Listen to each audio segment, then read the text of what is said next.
Hi, Grace Church. This is Pastor Tim. I want to begin this update by congratulating Gary and Barb Sheedlow. This Saturday, they're celebrating their 50th wedding anniversary. We rejoice with you, Gary and Barb. We celebrate your marriage, and we want to extend to you our congratulations on this milestone in your lives and in your marriage.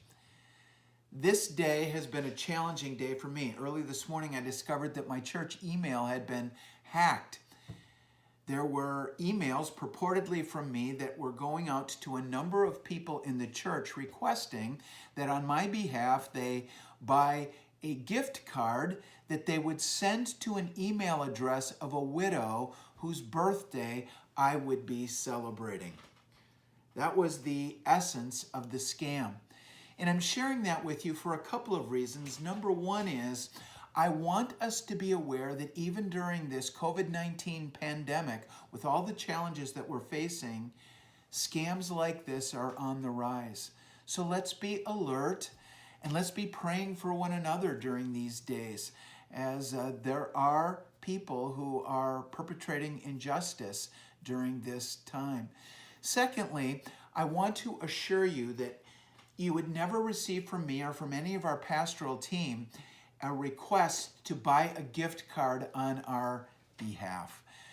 We'll encourage faithful giving, we'll encourage generosity, but we'll always direct you to the church website and to secure platforms for giving that we have there.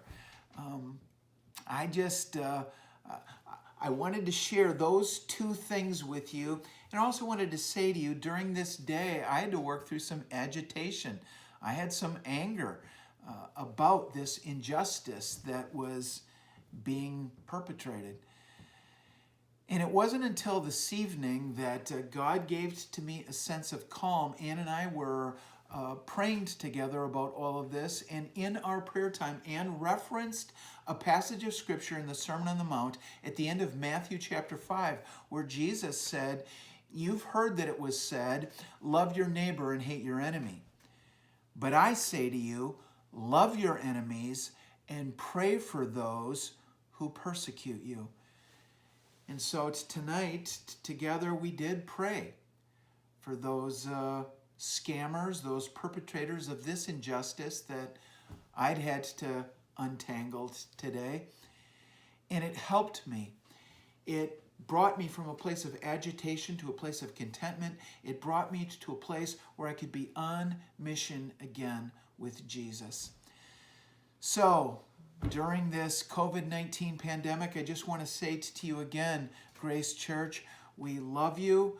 We look very much forward to that time of reunion that's coming by God's grace. And I want to wish to you a meaningful rest of the week until we gathered together again on Sunday, virtually through our streaming worship. Until that time, blessings on you, Grace Church.